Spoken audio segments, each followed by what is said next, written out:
শুভেন্দুর এসআইআর হুঙ্কার, 1 কোটি নাম এসআইআরে বাদ যাওয়ার হুঙ্কার। চড়াসুর বিরোধী দলনেতা শুভেন্দু অধিকারীর ভোটার লিস্টে কারচুপির চেষ্টা, অভিযোগ কুণাল ঘোষের। রাজবংশী মতুয়ারা বিপদে পড়ছেন, অভিযোগ করেছেন কুণাল ঘোষ। দিশাহীন রাজনীতিতে বিজেপির তোপ তৃণমূলের।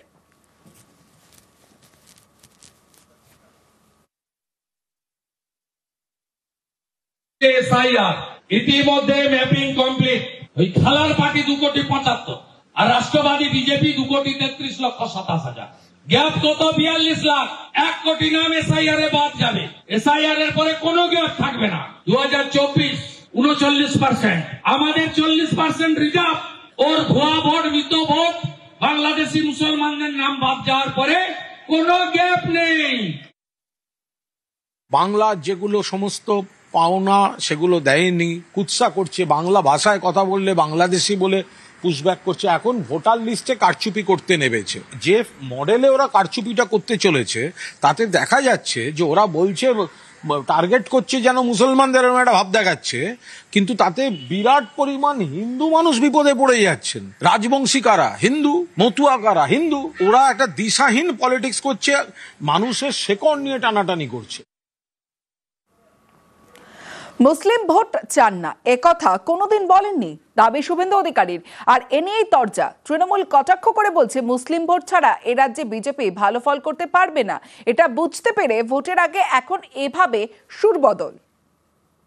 আমি মুসলিম ভোট চাই না এ কথা কোনোদিন বলি না।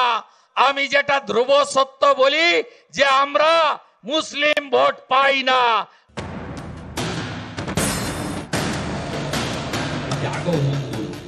শুভেন্দু অধিকারী এই দাবি করলেও এর আগে নানা সময়ে শুভেন্দুর মুখে শোনা গিয়েছে নানা কথা।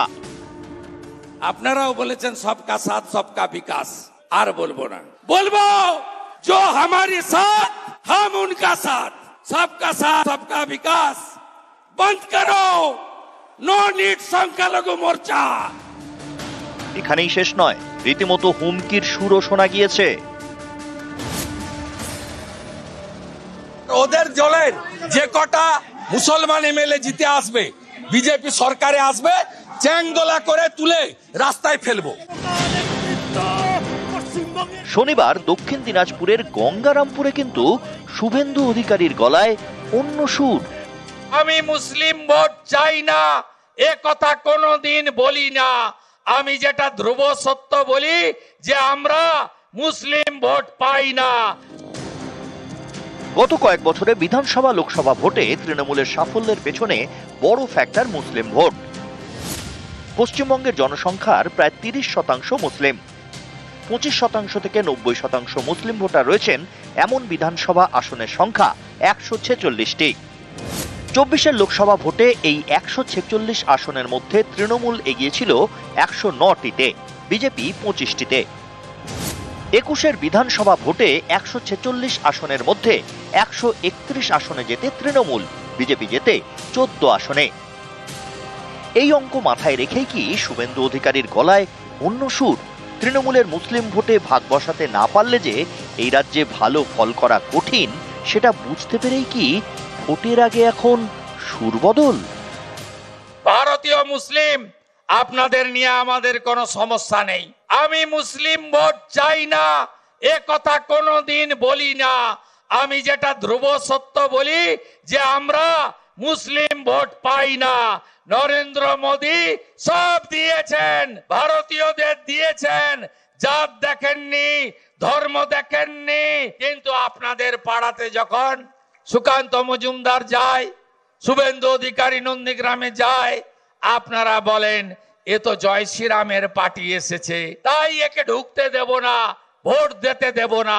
এটাই হলো সমস্যা। সংখ্যালঘুদের সম্পর্কে কি কি ভাষায় অসম্মান করেছেন শুভেন্দু অধিকারী, তো ভুরি ভুরি তার তো রেকর্ডই রয়েছে। এটা হচ্ছে ঠেলার নাম বাবাজি। বুঝতে পারছেন জনগণের দ্বারা প্রত্যাখ্যাত।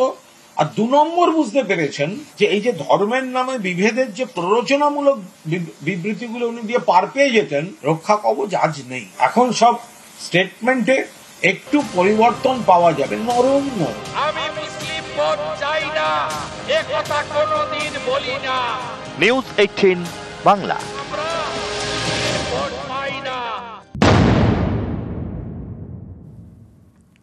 পশ্চিমবঙ্গে গেরুয়া ফতোয়া, এই কথাটা কেন বলছি ছবিটা দেখাবো আপনাদের। দেখুন, বিজেপি কর্মী সমর্থকরা বাজারে ঘুরে নির্দেশ দিচ্ছেন যে ছট পুজো আছে, মাছ মাংসের দোকান বন্ধ করতে হবে। মাছ মাংসের দোকান বন্ধ করার নির্দেশ। 26 ও 27 অক্টোবর দোকান বন্ধ রাখতে ফতোয়া। সরাসরি চলে যাবো, আমার সঙ্গে অর্পণ রয়েছে, অর্পণের সঙ্গে কথা বলবো।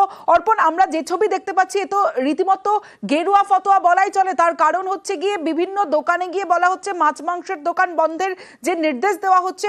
কি অভিযোগ, কি জানা যাচ্ছে?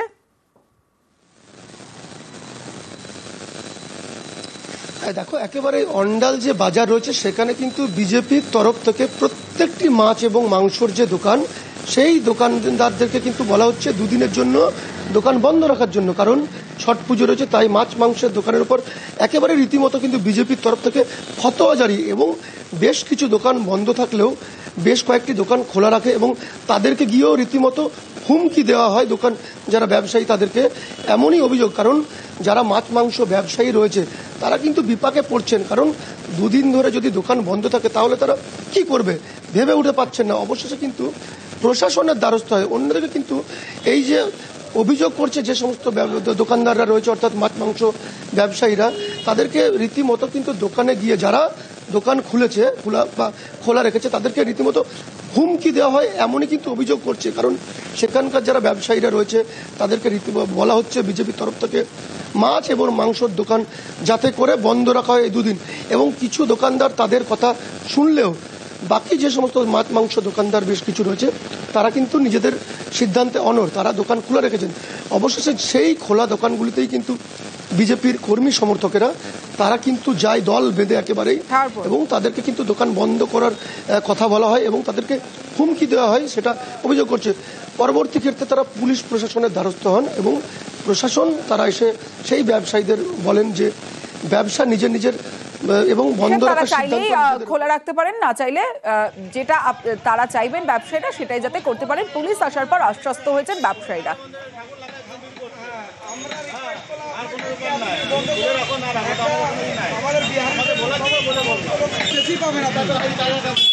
আপনি টাকা বেশি পাবেন, আপনি বলছেন এটা বিজেপি কিছু ছেলে এসে বলছে ছট পুজোর জন্য দোকানটা বন্ধ রাখতে হবে। আমি ওদেরকে বললাম ছট পুজো যারা জিনিস কিনবে তারা ফল দোকানে কিনবে, মাংস দোকান নিশ্চয় কিনবে না। তত এই মাংস দোকানের সঙ্গে ছট পুজো কি সঙ্গে আছে? ওরা বলছে না, সব মাংস দোকান বন্ধ আছে, আপনাকে রোডের উপর দোকান ব্যবসা করছেন, আপনাকে বন্ধ রাখতে হবে। তাই বললাম না, আমি ব্যবসা বন্ধ রাখবো না। তো ওরা ধমকি বলুন, যে থ্রেট বলুন, একটা দিয়ে গেল যে কালকে খুলে রাখবেন, দেখবো। এটা জবরদস্তি দোকান বন্ধ করা বা ইয়ে করার জন্য আমরা নেই।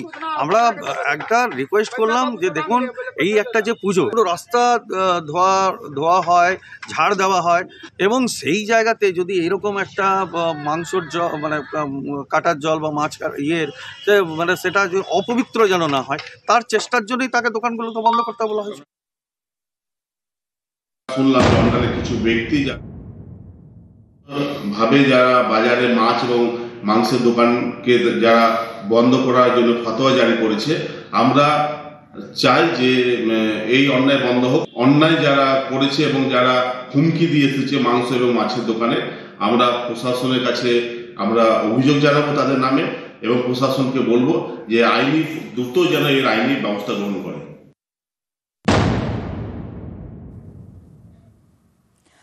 বালি মাফিয়াদের হাতে খুন বৃদ্ধ, ভাইকে বাঁচাতে গিয়ে খুন দাদা।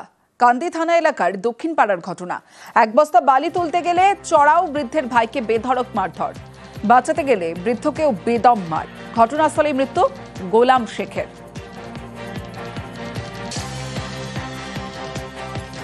নদীর ধারে এক বস্তা বালি গরুর গড়াইতে পারলে কি তোমার আমি নিয়ে আসছিলাম, দিয়ে ওরা ধরো আস্তায় দাঁড়িয়ে ছিল, দিয়ে ঘিরে চলো তোমার আস্তাটা ছেড়ে দাও, আমি চলে যাই।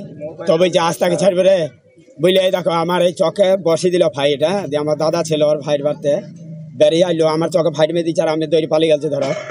দিয়ে আমার দাদা ছিল, ওদের ছেলে পিলে মেয়ে ছেলে নিয়ে আমার দাদাকে ধরো দেখো মেরে ফেলে দিল।